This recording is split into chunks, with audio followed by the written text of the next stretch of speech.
Hallelujah. Before we continue, let us pray. Yes, Heavenly Father, we thank you once again, God, for your goodness, Lord God, and your faithfulness, Lord God, upholding each one of us, Father God, in our feet, Lord God, into your presence, into your sanctuary this day, Father God. I pray, Father God, that be the one, Lord God, to manifest, Lord God, as we study your words, Lord God, as we listen, Father God, let your Holy Spirit, Father God, be full control of everything, Father God, and open up our spiritual understanding that we'll be able, Lord God, to understand your message today. Lord, we thank you as well as our online viewers, Father God, as we want to speak to each one of them, Father God, and bless them, Father. Thank you in Jesus' name. Amen. Hallelujah. Praise the Lord. It is just a privilege once again to have a holiday today. Kahit na nag-day off kahapon. So, as long as we are available, let us just say yes. Amen. No question about it. Amen. So, for this afternoon, we are going to study about God and His attributes. So, actually, this is a lesson for the DTC students. And we have learned before about knowing God is, we have learned that what's the work of a Christian? What do we need to do as a Christians? So we are encouraged and we are advised to go. A is you need to go. The next is we need to go in barefoot. And the next one in bearing fruit is our fruit should last. Yeah? We see to it that the fruit should last. So we Christians are called to go. We are called to bear fruit, and our fruit should last. This one is a great commission that God has given to each believer. Amen? So, as a worker, we may face many difficulties that may oftentimes discourage us. In bearing fruit, if we go out to evangelize, actually, marami tayong na-i-encounter sa labas. Yung lumalapit ka na pa lang sa tao, yung umalis na sila. Lalo na pag nakapanda tayo, di ba? So, ang ibang ginagawa ng iba, nakapantalon silang mag-evangelize sa labas. Pagpasok sa church, magpalda na lang sila. So, kasi, that is, gamitin natin yung wisdom naman na binigay ng Panginoon sa atin. Kasi, naranasan ko rin yan noon, yung mga nag-evangelize na mahaba yung buhok, mahaba yung palda ng unbeliever pa ako. Pag andyan na sila, pag lumalapit na sila, parang nag-i-excuse ako na umaalis. So, we as a believer, na-encounter natin yan. So, when we came to know the Lord, we experience it also. So, we know the feeling, di ba? Mag-evangelize ka, talagang meron yung nadi-discourage ka, but we should never be discouraged. Yeah? So, sabi niya sa 2 Timothy chapter 1, verse 12, sabi niya, that is why I am suffering as I am, yet this is no cause for shame, because I know whom I have believed, and I'm convinced that He is able to guard what I have entrusted Him until that day. 2 Timothy chapter 1, verse 12. Yun ang sabi na doon. So, in times when we go out to evangelize, when we usher people to the Lord as a believer, we encounter a lot of testings, difficulties outside. Parang din yung, di ba, pag nagtatanim tayo, hindi lahat na itatanim natin is magkakabunga siya. Example, meron akong, actually in our terrace dyan sa amo ko, meron kaming, there's a lemon and an orange. Maraming bunga marami siyang flower yung lemon. Pero, yung lumaki lang is tatlo lang yung naging bunga. So, when the typhoon comes, when yung bagyo sa buhay natin as a Christian, marami din tayong ma-encounter. Pero, yung magiging fruit sana natin as a Christian is mag-i-stay siya. It will stay. Kahit na maraming, normal yun. Kasi we are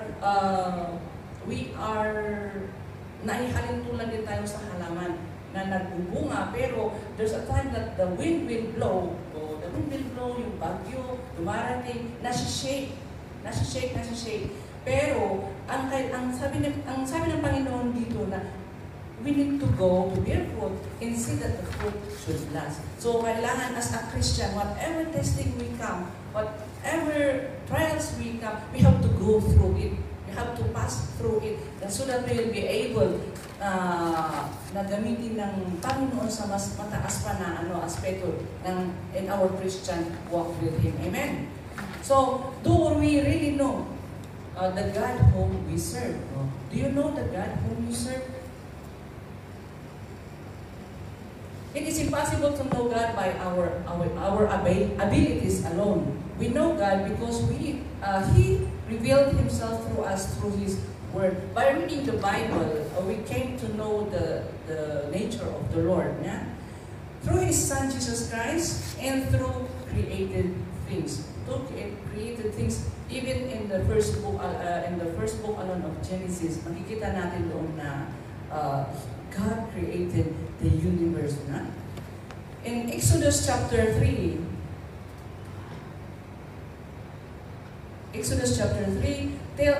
actually 3 and 4, we will cover 3 and 4 later. So in this chapter, God is telling us, God revealed Himself to Moses in the book of Exodus chapter 3. Let us read verse 3, chapter 3, verse 1. Now Moses was tending the flock of Jethro, his father-in-law, the priest of Midian, and he led the flock to the far side of the desert and came to Horeb, the mountain of God. There the angel of the Lord appeared to him in flames of fire from within a bush. Moses saw that through the bush was burning. Though the bush was on fire, it did not burn up. Ikaw din, di ba, magugulat ka na lang, bakit umaapoy, hindi naman nasusunog yung kahoy, di ba? Next verse 3. So Moses thought, I will go over and see the strange sight, why the bush does not burn up. Kung sa normal na tao talaga, ma-amaze ka talaga. So Moses came near to the burning bush. Verse 4. When the Lord saw that he had gone over to look, God called him from within the bush. Nagsalita ang Panginoon, sabi niya, Moses, Moses. And Moses said, here I am. So, we notice that God made the initial move to reveal Himself to Moses in the form of a burning bush. He called yung attention, parang inano niya yung attention ni Moses para siya mapansin. Ang Panginoon pa yung unang nagpapansin kay Moses, God called the attention of Moses, itong verse 4, when the Lord saw that he had gone over to look, parang minamanmanan si Moses kung lalaki siya yan. So when the Lord saw that Moses is going to near the burning bush, He called to him. The good thing here is Moses answered immediately. He says, here I am. When Moses said, here I am, that God revealed Himself to him. We are occupied with so many things, we fail to know really God is. We need to be willing to turn aside and respond to the Lord. There are times na minsan nakakalimutan natin na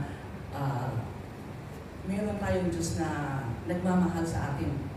In times of difficulties in our lives, we oftentimes think na we cannot do things. We cannot, parang hindi natin kaya. But God is there. We only, nakalimutan lang natin na acknowledge na God is always there waiting for us. We need to go near to the Lord. So let us study who God is from the passage above and discuss the attributes of God revealed through the story of Moses. Number 1, it says in there that God is holy. We can see in the verse 5 of yung binasa natin kanina, ituloy natin na basahin yun. It says in there, do not come any closer, God said. Take off your sandals, for the place where you are standing is holy ground. Yeah. So God is holy. So the holiness of God cannot tolerate anything that is unclean in us. So before tayo mag-start ng service, we need God bago tayo pumunta sa simbahan, or before we enter the church, diba na, before yung mag-start ng service, we need to pray for cleansing, diba? Meron yung opening prayer. Yan.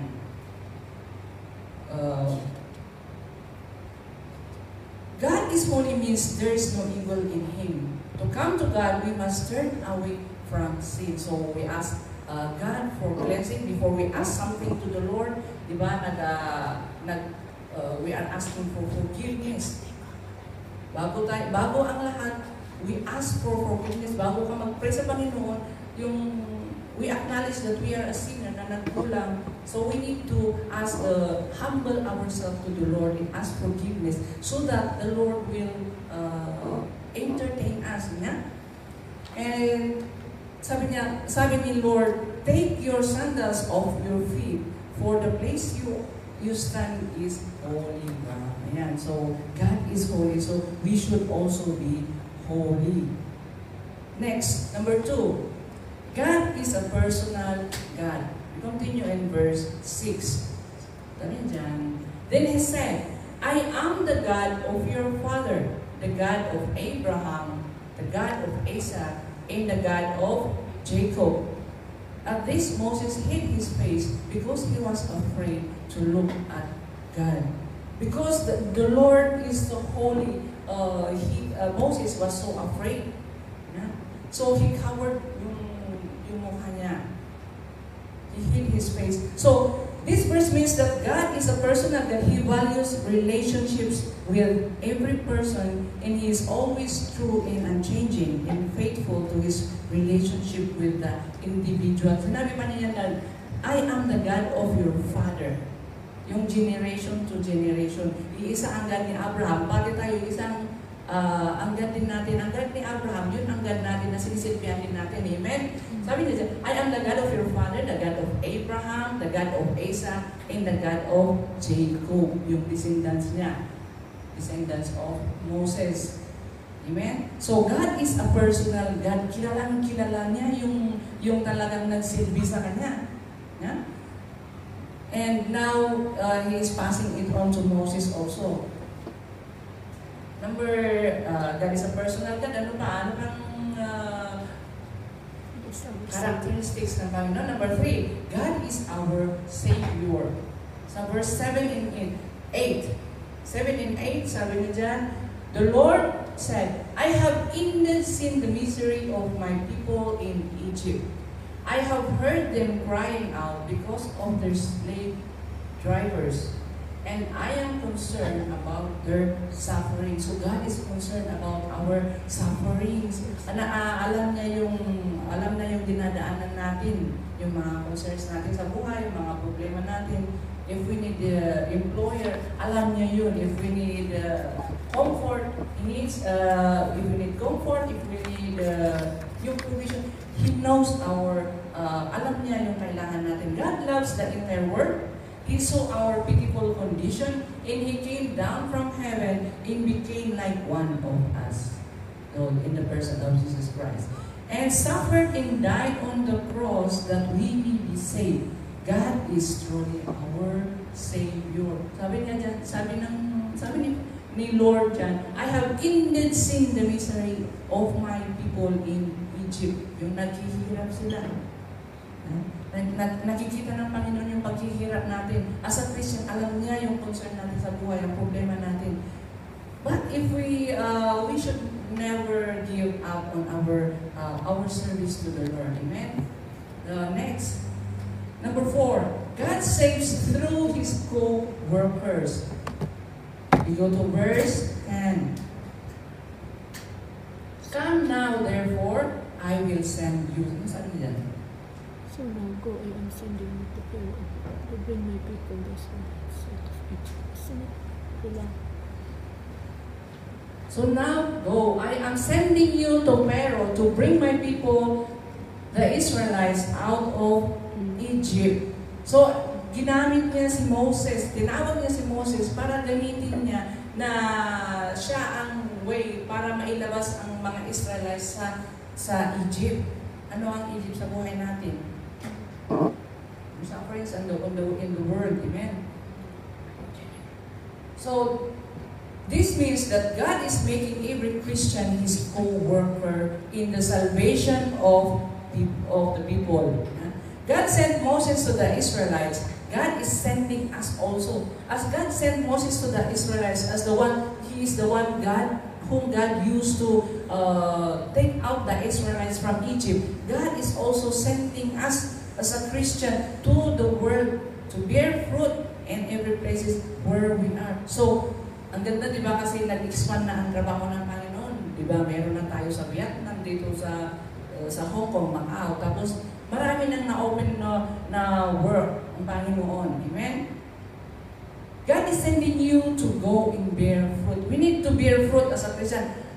Kaya nga, meron din tayong street preaching on Sundays na open na yung Sunday afternoon natin. Noon, morning lang ang na-resume. Ngayon, na-resume na second Sunday na yesterday na nag-street preaching sila sa hapon. So if we can go out on the Sundays, we also support them. We need to go and support them. Mag-evangelize din tayo.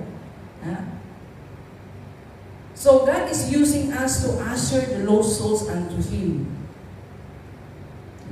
We are God's co-worker. We see in the book of 1 Corinthians chapter 3, verse 9. For we are God's fellow workers, you are God's building. So God is using every Christian. As we say that we are Christians, we should be always available to be used for the glory of God in His vineyard. Amen? Maraming trabaho.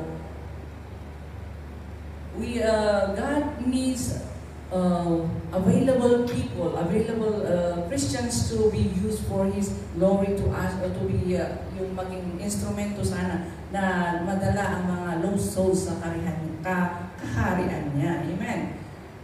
So, we are God's fellow workers. Sabi niya dyan sa 1 Corinthians 3:9.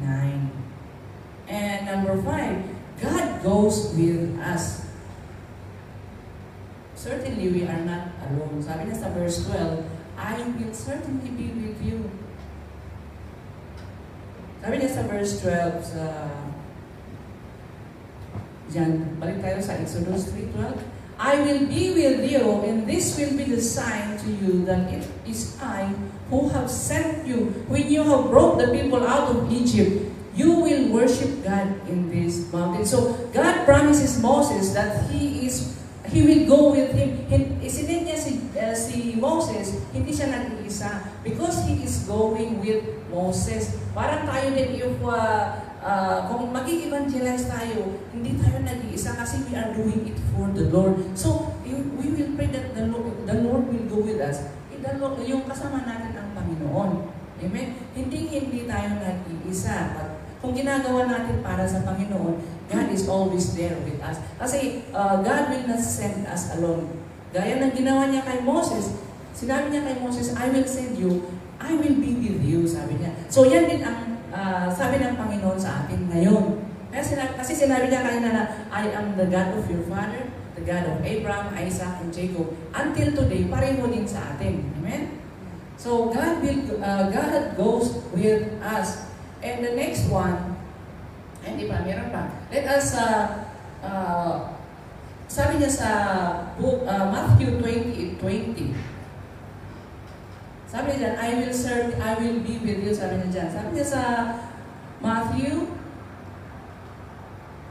God's presence is with every worker. So if we are going out for evangelism, if we are ushering souls to the Lord, He is certainly with us. He confirms this when He said in His teaching, when Jesus was teaching them to obey everything I have commanded you, and I am with you always, even to the end of the age. Yun yung sabi niya sa Matthew 20:20.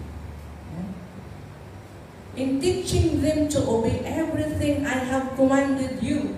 And surely I am with you always to the very end of the age. If we walk with the Lord, if we always acknowledge the Lord to be with us always, and always depend on Him, surely sabi niya dyan, I am with you always to the very end of the age. He never leave us nor forsake us. Amen.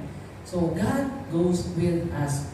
Next, number 6, God is eternally present. In verse 14, He said, I am who I am. Sabi niya sa verse 14. God said to Moses, I am who I am. This is what you are to say to the Israelites. I am has sent me to you. Yun ang sinabi niya kay Moses, nasasabihin niya sa Israelites when He sent Moses to the Israelites. Yung I am who I am is often interpreted as God's statement of self-existence and eternal nature. Hindi siya nagbabago. Lagi siya nandyan. Kung prinamis na I am with you, nandyan talaga siya. This means that God has no beginning and no ending and is always present. All things, whether past, present, or future, God beholds as always present before Him because He is the great I am. So I am, this means that God is always the I am of whatever we need. In other words, I am what you need. Yung parang sinasabi ni Lord na, I am who I am. If we need healing, Lord, the Lord can heal us. Sabi niya, I am who I am. If we need salvation, He will save us. Amen. Ayan. If we need, sabi niya, I am who I am. Eternally, sabi niya, God is eternally present. Every time that we ask God something, He is always there listening unto us. He can provide our needs. Kasi sabi niya, I am who I am. Kung ano man ang kailangan mo, tumawag ka lang sa akin. Masasagot ang panalangin mo, sabi niya. If we need healing, God is the healer. He provides doctor, di ba? He provides us doctor. He's the way maker. Kung there's a time na minsan gipit na gipit tayo, He is using someone. He will use our friends to speak to us sometimes na our minds are blocked sometimes if we have problems. Parang nalulod na tayo sa problema. He can use someone. He can use our friends to speak unto us and encourage us. Amen? So He is our everything, and we cannot do anything apart from the Lord. We can only, even our life, He is the one who is in full control of it. So we have no, wala tayong karapatan na gitilin ang ating buhay. Because He knows our lives. Siya ang nagbigay ng buhay natin, and He is the one who can take it only. Amen? He can take it back from us. So, I am who I am, sabi niya. So, let us always remember that God is always there, waiting for us to call unto Him if we need something. Amen? Next, number 7. Number 7. God gives proof. So, God gives proof. So let us see the verse 14, 3 verse 14. Exodus 4. Basahin natin ang Exodus chapter 4 verse 1 to 9. Mababasa natin dito. Anong binigay ni Lord kay Moses na proof? Sabi niya dyan, God gives proof. Moses answered, kasi di ba sinisend ng Panginoon si Moses sa Egypt para kunin mga Israelites. Sabi ni Moses, what if they do not believe me or listen to me and say, the Lord did not appear to you? Then the Lord said to him, what is that in your hand? A staff, he replied. Yes. The Lord said, throw it on the ground. Moses threw it in the ground and it became a snake. And he ran from it. Verse 4. Then the Lord said to him, reach out your hand and take it by its tail. O di ba pag yung yung snake, pag yung pit, hindi diretsong kakagatin ka niya. But in here, God said, reach out your hand and take it by its tail. So Moses reached out and took hold of the snake, and it turned back into a staff in his hand. Yung obedience ni Moses, di ba, na-testing din? Kasi pag normal na tayo, pag yung tail ng inunang hawakan, diretso kakagatin niya. Di ba, yung ulo niya, open siya, he can jump to you. But nakita natin dito na, makita natin yung obedience ni Moses din na ginawa niya yung, kahit natakot siya, ginawa niya yung sinabi ng Panginoon sa kanya. Amen? He reached out and took hold of the snake, and it turned back into a staff in his hand. So that is the first sign. Next, verse 4. This said the Lord, is so that they may believe that the Lord, the God of their fathers, the God of Abraham, the God of Isaac, and the God of Jacob has appeared to you. Next verse. Then the Lord said, put your hand inside your cloak. This one is the second sign.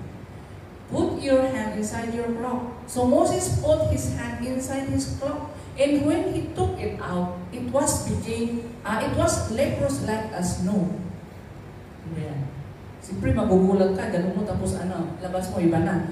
Next, verse 7. Now put it back into your cloak, he said. So Moses put his hand back into his cloak, and when he took it out, it was restored, like the rest of his flesh. So God can heal. Amen? Next, ano yung the third sign na binigyan ng Panginoon na in case na hindi sila maniniwala sa first sign or second sign, ano yung ibinigay niya? Yung pangatlo na sign, sabi niya. Then the Lord said, if they do not believe you or pay attention to the first miraculous sign, they may believe the second. Verse 9. But if they do not believe these two signs or listen to you, take some water from the Nile and pour it on the dry ground. The water you take from the river will become blood on the ground. That is the third sign. So we learn from the attributes of God that He gives proof. Hindi kanya isisend na wala siyang ibibigay. Hindi siya sasama sa iyo at hindi niya ipuprovide yung need mo. Amen? So in here is we can see that God is holy. God is a personal God. He is our Savior. God saves through His co-workers. God goes with us. God is eternally present. And God gives proof. That is the attribute of God. And Exodus, sabi na sa binasa natin kanina, in Exodus chapter 4, verse 1 to 9, that God confirms the word of His witness with signs and wonders. Moses asked God, suppose the people will not believe that He is God who appeared to him. So yun yung hindi siya, mayroong question pa rin si Moses sa verse 1, di ba?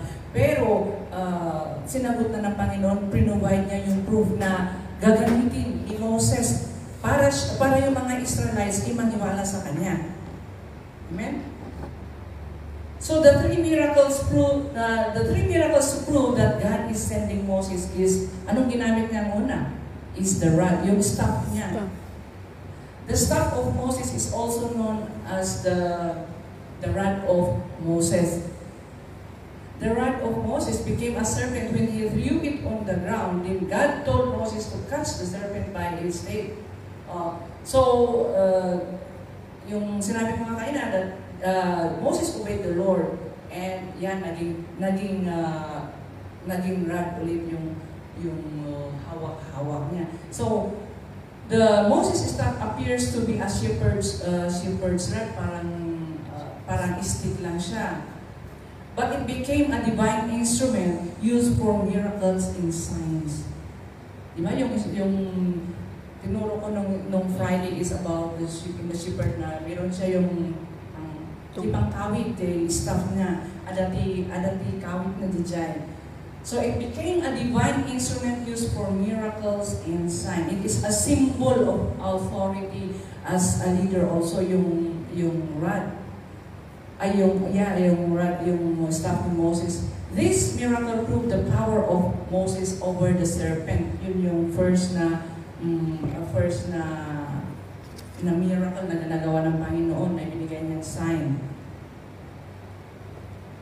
The same power is given to the Lord, to the Lord Jesus, to every believer. Let us see in Luke 10 verse 19.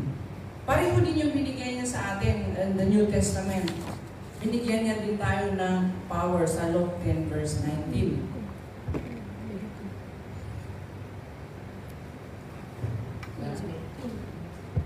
I have given you the power to trample on snakes and scorpions, sabi niya sa Luke 10:19. So, pareho yung ibinigay niya, yung miracle na binigay niya sa staff na naging serpent. Binigay niya din sa atin sa New Testament. I have given you authority to trample on snakes and scorpions and to overcome all the power of the enemy.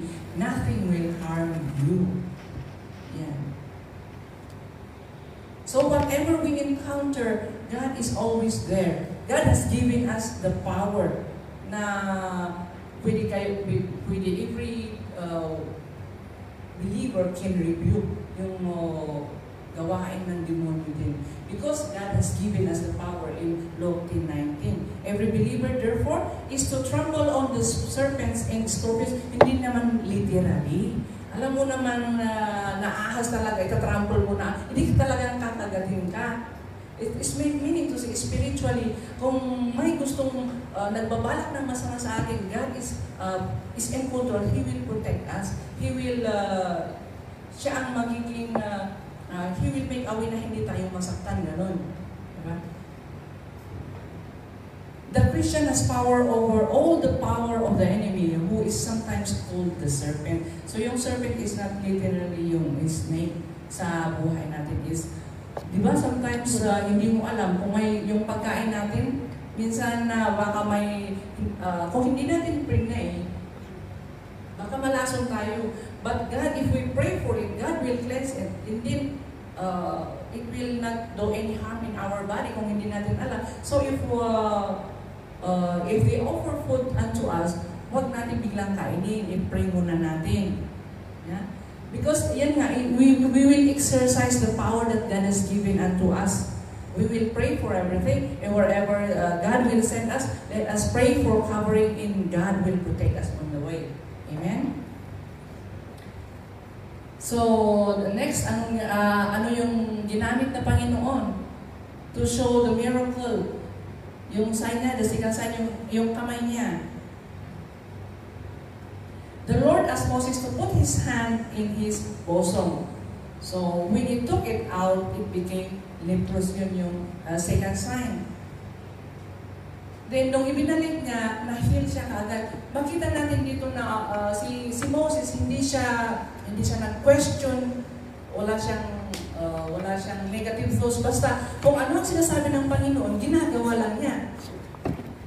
Pero makita natin din sa susunod na kung bakit nagalit ang Panginoon sa kanya. But we can see in here that he always obeyed what the Lord is asking him to do. Next. This miracle gave Moses power over sickness and sin.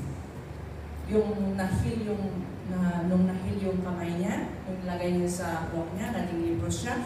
Pero, when he put it back, it was healed. So, God is showing Moses, he gave the power over sicknesses. So, God is our great healer. Pinapakita na siya lang ang pwedeng, he can heal. This power will confirm to the people that Moses is a messenger from the Lord. The same power over sickness is given to the believers in the book of Mark, chapter 16, verse 17 to 18.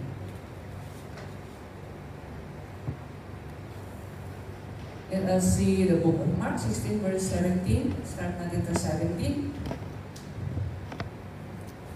17.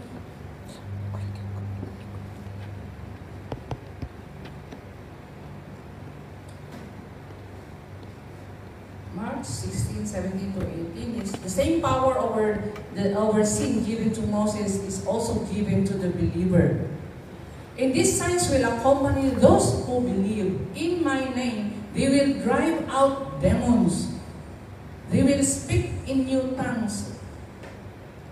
Diba, mga pastors natin, if you are filled with the Holy Spirit, you can drive out demons. Pero if you know that you are weak in your spirit, you have, kung may nagka-cast out ng demon, huwag kayong lumapit. Kasi delikado, yung demon, it can jump to you. So let us be very careful. Nung first time ko dito actually, hindi ko naintindihan yung sinasabi na nagka-cast out. Pero bigla-bigla, lumipat sa kasama niya. So we have to be very careful. Pag ganun na, alam natin na hindi tayo, hindi strong yung spirit natin, is we have to move away. Para hindi sa atin mag-jump yung demon spirit na yan. And it is given to the believer. The same power is given to the believer. Sabi niya, in my name they will drive out demons. They will speak in new tongues. Yung speak in new tongues, yung speaking in tongues, sabi natin. First time ko pumunta sa, nung bata ko, sumama ako sa lula ko, pumunta siya sa Pentecost Church. Ang saya-saya nila nagpupuri. Nagka-clap sila, hindi ako sanay doon. So yung balahibo ko parang na ano siya, gusto kong lumabas. Pero ayaw kong lumabas kasi maraming tao nahihiya akong lumabas. May experience natin dyan. Dito pala yung speaking in tongues, malakas pala yung you can speak unto the Lord. Kung hindi mo masabi sa Panginoon, you will speak in tongues. God will ma-encourage ka. God will be the one to let you understand it. Yeah. They will pick up snakes with their hands, and when they drink deadly poison, it will not hurt them at all. They will place their hands on sick people and they will get well. Yung may naglilay hands. If you are, if God has given us the power of those things na gagamitin natin na kung they will pick up snakes with their hands, not literally na talagang pipick up mo yung snake, di ba? And they will drink deadly poison. Sometimes, yun na yung kinakain natin, yung tinitake natin, hindi natin alam na marumi pa na yun, na we take in. But if we pray unto it, God will cleanse it, and then we will not be poisoned. They will drink deadly poison, it will not hurt them at all. Parang wala lang. They will place their hands on sick people, they will get well. Diba kaya yung, diba tayo, we are asked, kung may sakit, we are asked, tinatawag natin yung mga pastors natin to lay hands on the sick people, di ba? For healing. Kasi yan ang sinabi niya dyan sa salita niya na ibinigay na ng Panginoon yun na power in every believer na they can heal the sick and they will get well. But hindi instant naman na pag nilehans ka ng pastor mo yung pinapipray mo, ma-heal ka agad. No, there is a process also. Let us wait for the Lord. Because hindi naman sasabihin ng Panginoon na you go, but it will have, there's a process on it. You have to wait for it. Kung sabi ni Lord is, gagamutin niya, or no, or wait. Di ba may sagot ang Panginoon doon. So it is God who heals by faith. Amen. In Romans 1, verse 16, sabi niya, when the believer preaches the gospel, the same gospel is the power of God to salvation for everyone who believes. Ano sabi niya sa Romans 1 verse 16? I am not ashamed of the gospel because it is the power of God for the salvation of everyone who believes. First for the Jew, then for the Gentile. So, God is sending Moses to Egypt para kunin niya yung mga Israelites sa Egypt. But only if they believe that they will be removed from Egypt. It's the same unto us, that even though we are sharing the gospel of the Lord, sabi niya, I am not ashamed of the gospel because it is the power of God for the salvation of everyone who believes. We are having our street preaching, pero hindi lahat sila nagre-respond, di ba? Nag-street preaching tayo, pero hindi lahat nagpo-forward o nag-reply sa call pag tinatawag natin. We praise God yesterday. Yesterday afternoon may 8 na nag-respond sa call. So God is sending us, but only those who believe will come into His presence. Hindi lahat so when we are sharing the gospel, hindi lahat hindi lahat wini-welcome na.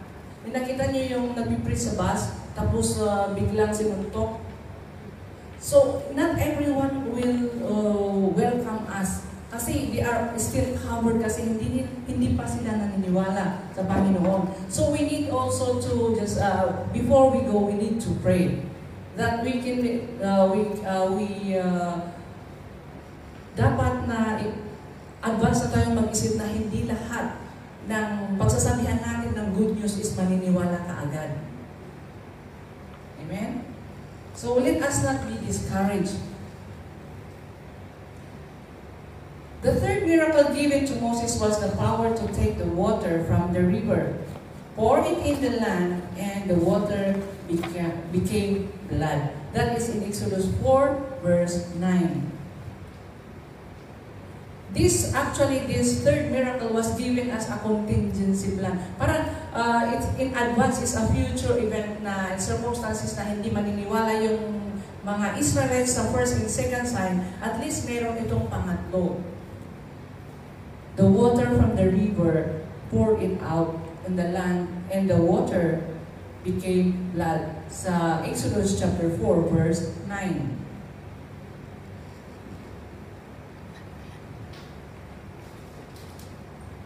Exodus 4 verse 9, sabi niya, but if they do not believe these two signs or listen to you, take some water from the Nile and pour it on the dry ground. The water you take from the river will become blood on the ground. That was the third sign that was given to Moses, the third miracle.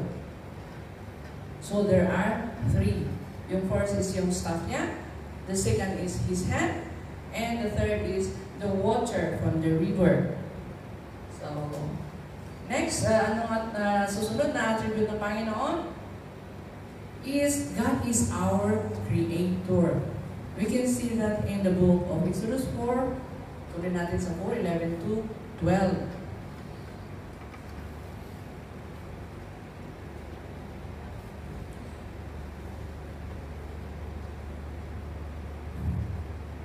The Lord said to him, can we read verse 10? So verse 10, Moses said to the Lord, O Lord, I have never been eloquent, neither in the past, nor since you have spoken to your servant. I am slow of speech and tongue. So the Lord said to him, in verse 11, Who gave man his mouth? Who makes him deaf or mute?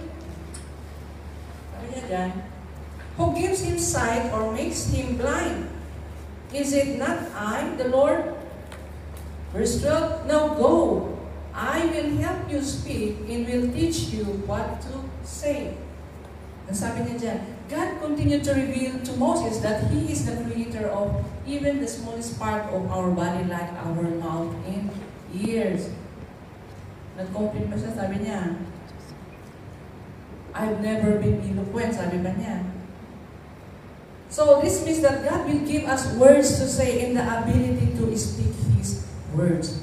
Sabi niya, I will help you speak and I will teach you what to say. So it is, so He is sending Moses in everything. Pinuprovide ng Panginoon yung kailangan niya. So therefore, we should not be afraid even if we are ignorant or not eloquent and slow of speech or slow of tongue. Which were the objections of Moses in verse 10. Yun yung sinabi niya.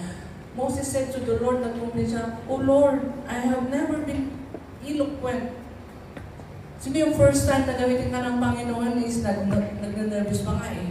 Diba? Ako nung una akong tumay, kahit na testimony lang is yung nangangatog na yung paa. No? Nangangatog na yung paa mo. Eh sabi ni Moses dito, O Lord, I have never been eloquent, neither in the past, nor since you have spoken to your servant until now. Sabi niya, I am slow of speech. Sabi niya, meron siyang pinipintasan yung sarili, hindi niya kaya. God will teach us what to say and how to say it. Yan ang sinabi niya sa 11 to sa 12 na ito. Sabi niya, who give man his mouth? Sino ang nagbigay ng bibig natin? Oh.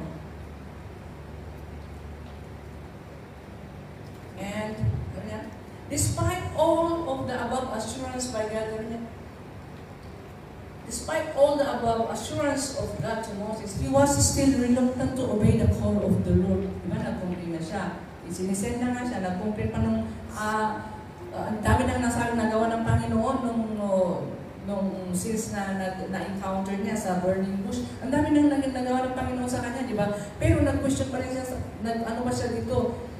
Yeah, despite yung binigay ng Panginoon sa kanya na assurance na God is always with him, sabi pa niya na, reluctant pa siya, ayaw parang ang duwa-duwa pa niya kamapan. He's reluctant to obey the call of God. So the anger of the Lord burned against Moses. Doon, nagalit ang Panginoon. Sa verse 14, ano sabi niya? Nag-compare sa verse 13, sabi niya sa verse 14, Then the Lord's anger burned against Moses and he said, What about your brother Aaron, the Levite? I know he can speak well. He is ready on his way to meet you, and his heart will be glad when he sees you. Sabi niya sa verse 14. So, despite na sinabi na ng Panginoon, ibinigay na ng Panginoon yung signs na, yung proof na isisend siya, nag-complain pa siya, ayaw ko naman, Lord. Minsan ganun tayo eh. Pag inuutosan tayo, huwag ka nang mag-MC. Hindi ko kaya. Wala nang magagamit. Sino magagamit? Walang magagamit. So we have to be, let us just always say, yes. No? Minsan nagko-complain tayo, ako pa. Agaya nung una ko dito sa church na to, sabi niya, ikaw na ang assistant ko. Oh, bakit ako? Iba kabago-bago ko lang, bakit ako? Nagko-question tayo kaagad. But nag-i-struggle pa tayo kung uutusan tayo, no? But as we come to know the Lord, it is a privilege to serve the Lord. Let us always say yes, na kahit na parang ayaw mo, parang gumagawa ka pa ng excuse mo. Siyempre, sometimes I also encounter that, kung hindi ako ready, nag-excuse ako, pero at the back, yung nakikiusap pa rin yung Panginoon sa akin na, are you really sure na ayaw mo na ganito, na may gagawin ka, ganyan. Parang we are making excuses sometimes, but God knows. Na-review nga ako kagabi. Kasi, imbis na hindi ako lalabas ngayon, sabi ng kapatid natin, are you sure na hindi ka pwedeng lumabas bukas? Sabi niya, anong gagawin mo bukas? Sabi pa niya, talagang I came to realize na if it's for God's work, let us always say yes. Let us not, hindi about tayong mag-complain pa o gumawa ng excuse. As long as wala naman talaga tayong excuse na pwede naman pa ipagpaliban yung gagawin, pwede naman na gawin. So, we can just say yes to the work of the Lord. Amen? And God is always there. Sabi niya dyan. So the anger of the Lord burned against Moses in verse 14. Ibinasa natin that this means that God is angry to those who disobey Him. So let us try our best to obey the Lord na even though na sometimes na parang ayaw mo, just always say yes to the work of the Lord.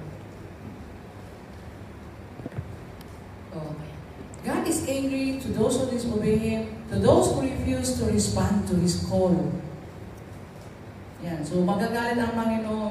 So, let us, if we are available, if we can, why won't we? Huh? Let us always say yes for the Lord. When Moses finally obeyed, he became a co-worker of God. He became a friend of God. And Moses saw God's face.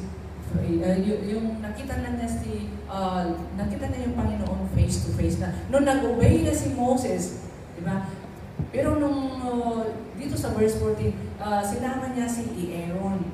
Yan ang kasama niya. But at the end, nag-obedient, pagbasahin natin yung Old Testament sa Exodus, nung nag-obey na si Moses sa kanya, naging magkaibigan na sina Moses at saka ang Panginoon. And even Moses speak to God face to face. Yun yung binigay niya yung the 10 Commandments on the mountain. Yung face to face na nakausap ang Panginoon. So God is our Creator. He is the one who has given us mouth to speak. So we have to use it for His glory alone. Nung bilibo na tayo, nakilala natin yung Panginoon, yung how we speak, wala na sana yung green jokes. Minsan, pagkalog yung kasama mo, pati namin, parang nasasama ka, pero minsan nga, nire-remind ng Panginoon na about yung, dapat hindi yung buwangan natin is, hindi natin gamitin para sa, yung, hindi ka aya-aya. Yeah? So, let us move to our next topic is about the nature of God. Let us learn the nature of God.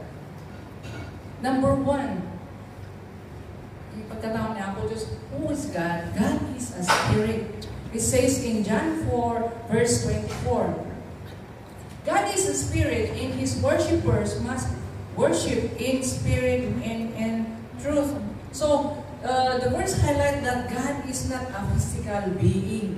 He is a spirit. So, true worshiper must worship in spirit and in truth. Hindi yung pakitang tao lang na kumakanta ka, na nag-worship ka, parang lang mapansin ka. But we need to, yung spirit natin, yung as we worship and sing to the Lord, yung puso natin. Amen?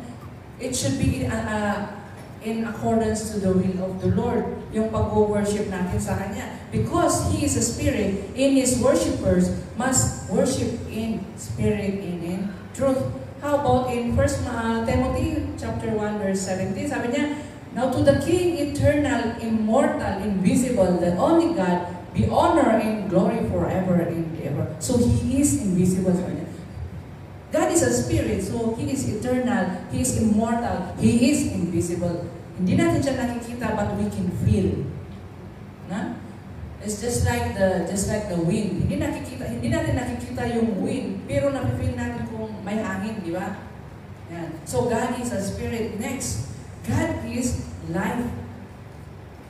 God is life. In 1 John 1 verse 2, sabi niya, the life appeared, we have seen it and testify to it. And we proclaim to you the eternal life which was with the Father and has appeared unto us. Oh, this is the eternal life that was with the Father, has been revealed in the way that that we can see. Yung si Jesus Christ in the form nung si Jesus Christ is namatay para sa atin. So we can see her touch. Sabi na dyan, the life appeared, we have seen it and testified to it. And we proclaim to you the eternal life which was with the Father and has appeared to us, that is Jesus Christ. So, God is life. Next, number 3, God is light. He is our light in 1 John 1:5. Ano sabi niya sa verse? In Him, there is no darkness. This is the message we have heard from Him and declare to you. God is light. In Him there is no darkness at all. So, in Him there is no darkness at all, meaning to say it's all perfect. Yeah? So, God is light. In Him there is no darkness. There is no sin in Him. Next, number 4, nature of God is love. 1 John 4:8. Love is a core attribute of God. This is a core attribute of God. Sabi niya dyan, whoever does not love does not know God, because God is love. Sabi niya dyan sa 1 John 4:8. So, alam niyo yung kanta na, if you don't love your brother, if you hate your brother, you don't love God. If you hate kung hindi mo mahalang yung neighbor mo, hindi mo din mahalang Panginoon. Meron yung kanta na ganun. You don't love your neighbor, you don't love God. So, God is love. So, whoever does not love God does not know God, because He is the author. Yung pagmamahal is, He is the author of love. He loved us first, na? He is the one who loved us first. So, it is a core attribution of God. It is a perfection. The reflection of His character. So God is love. Next, we learn the attributes of God found in the book of Psalms and the New Testament. Attributes of God found in the book of Psalms and the New Testament. Letter A, God is, makikita natin dito yung ibang verse na lang, basahin na lang natin, ano? Sasabihin ko lang, isulat na lang ninyo, and then you can read it. Number 1 attribute of God found in the book of Psalms in the New Testament, God is eternal. He is existing forever. He has, eternal means without end. No beginning and no end. So, eternal.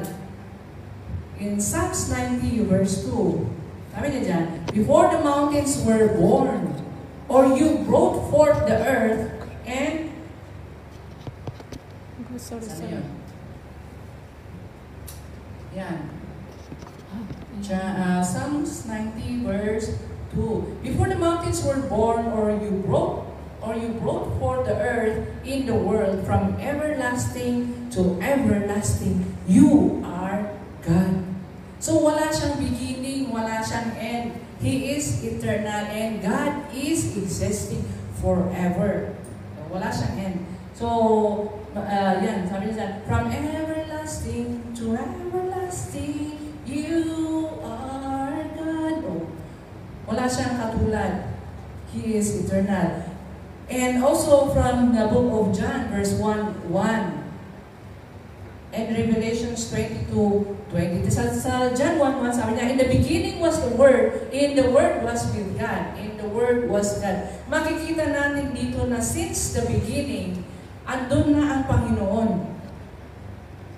Andun na ang Panginoon. Ang Panginoon, even though in Genesis 1:1 actually, no need to class. Sa Genesis 1:1 actually is, ayan na, pinapakita na He is a triune God. In the beginning was the Word, and the Word was with God, and the Word was God. And dalawa. The beginning was the Word, and the Word was with God, and the Word was God. So maintindihan natin dito na we have the Father, and the Son, and the Holy Spirit working as one. So God is eternal. And also Revelations 22:13. Yan, nakikita natin dito na I am the Alpha and the Omega, the first and the last, the beginning and the end. So He is eternal. Sinabi niya, I am the Alpha and Omega, the beginning, the first and the last, the beginning and the end. So there's no beginning, there is no end. Meaning, it is lasting forever. That is the attribute number one. That is the attribute of God, eternal. Next, the letter B, unchanging. It is God remains the same. Tignan natin sa Psalms 102 verse 27, sabi niya, but you remain the same, in your years will never end. Yan. God is unchanging. He is always the same. So sabi niya, God is the same yesterday, today, and forever. Ang sabi niya, and Hebrews 13:8, sabi niya, Jesus Christ is the same. Ayan. Jesus Christ is the same yesterday, today, and forever. So, God is unchanging. Next, letter C. God is perfect. Sabi niya, God is perfect, meaning to say, He is flawless. He is always accurate. He is found without fault. Yan ang perfect. Tingnan natin sa anong sinabi niya sa book of Psalms 18 verse 13. Sabi niya, is flawless. Wala kang makikitang pagkakamali. Psalms 18 verse 30, sabi niya, as for God, His way is perfect. The word of the Lord is flawless. He is a shield for all who take refuge in Him. So, He is our refuge, di ba? He is a shield for all those who take refuge in Him. And in the book of 1 Peter, chapter 2, verse 22, anong sinabi niya dyan? He committed no sin, and no deceit was found in His mouth. So, wala kang makikita na there is no fault, there is no sin in Him. He is perfect. Totally perfect. Wala kang makikita bahid ng kasalanan. Next, letter D. He is all-knowing. All-knowing, He knows everything. He is aware of the past and the future. See? So, He is all-knowing. In Psalms 139, chapter 1 to 6, anong sabi niya dyan sa Psalm 139, verse 1 to 6?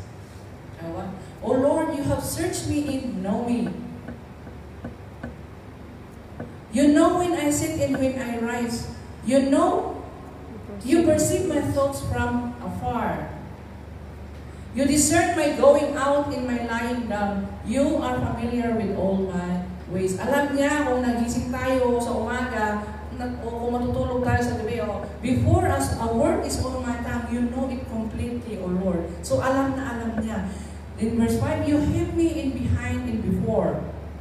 You have laid your hand upon me. Verse 6, such knowledge is too wonderful for me, too lofty for me to attain. Di ba ang ganda? He knows our everything. Nothing is hidden from Him.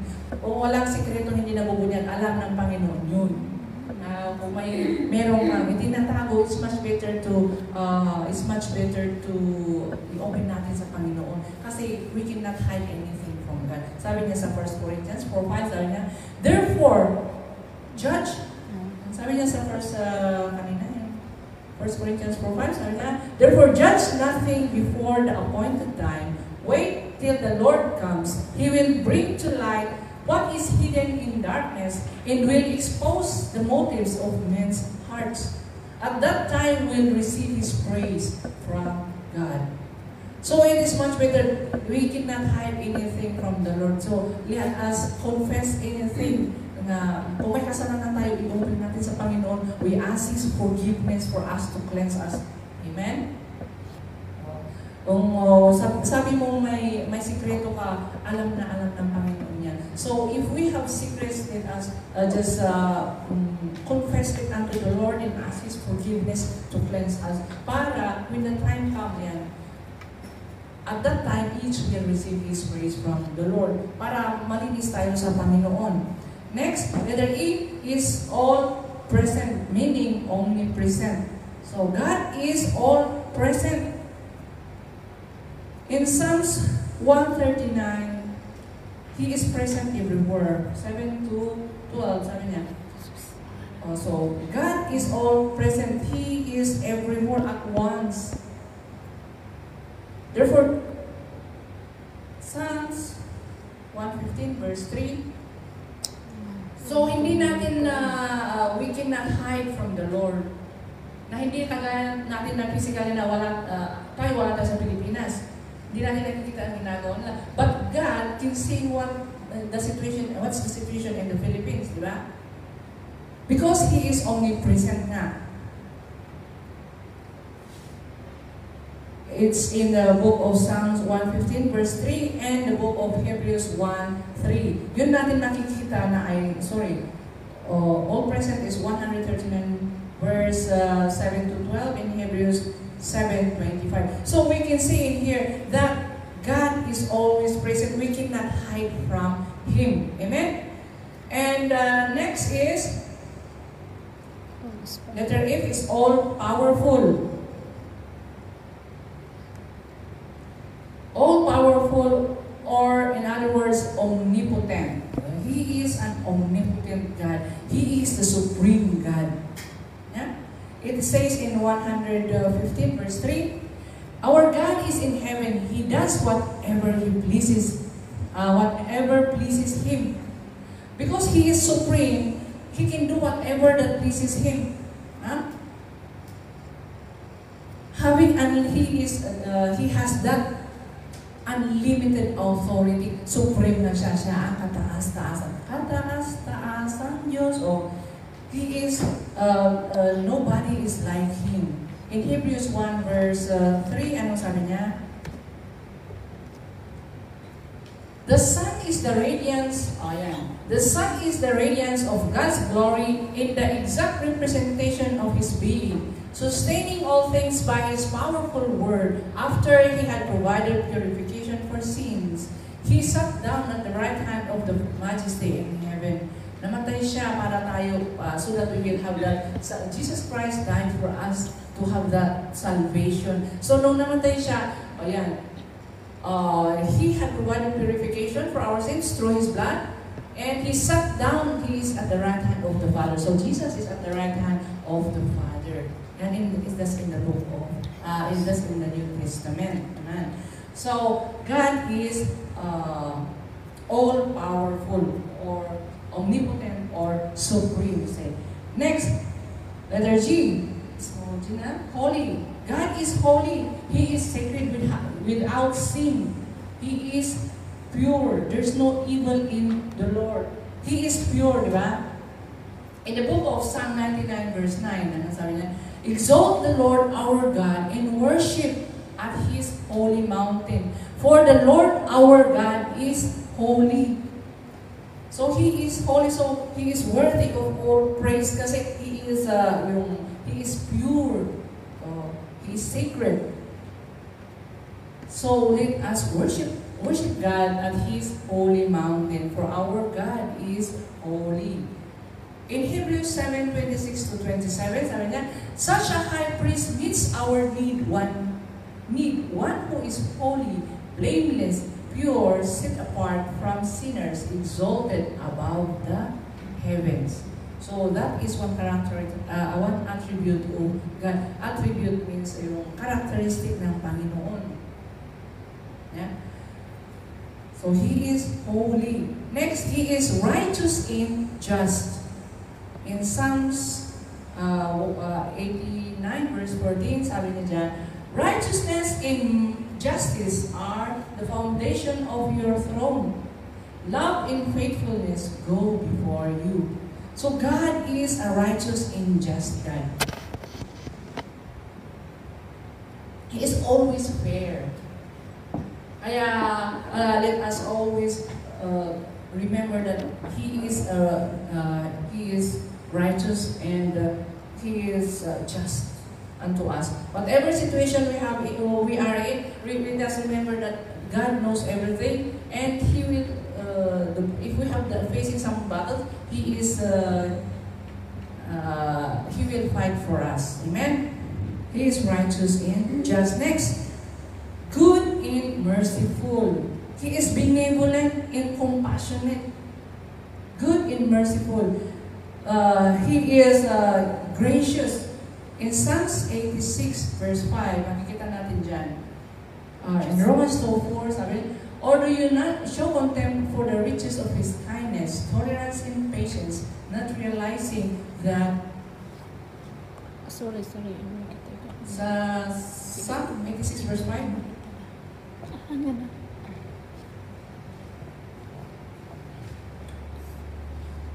Psalm 86 verse 5, anong sabi niya dyan? You are forgiving in good, O Lord, abounding in love to all who call you.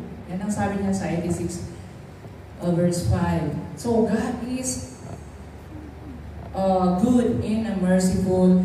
God, He is compassionate, He is benevolent. So if we ask forgiveness to the Lord heartily, God will forgive us yung pagkakasalanan natin. Na good and merciful meaning to say that He is, even though we are not worthy, He is still giving us good and merciful meaning extending kindness and forgiveness beyond what is deserved. Even when someone is not entitled to. Oh, God is, sabi niya, good and merciful. He is a gracious God. Romans 2:4, ano sabi niya doon sa Romans 2:4? Sabi niya dyan, or do you not show contempt for the riches of His kindness, tolerance, and patience, not realizing that God's kindness leads you towards repentance. Na kahit na nagkakasala tayo, hinihintay pa rin niya yung He's merciful, He is so gracious that hinihintay pa rin niya tayo na we will humble ourselves unto Him. Na mag-repent tayo, kung nagkasala tayo, we need to go back unto Him. Amen? Yeah. Or do you not show contempt for the riches of His kindness? He's so kind unto us. Yung tolerance na yung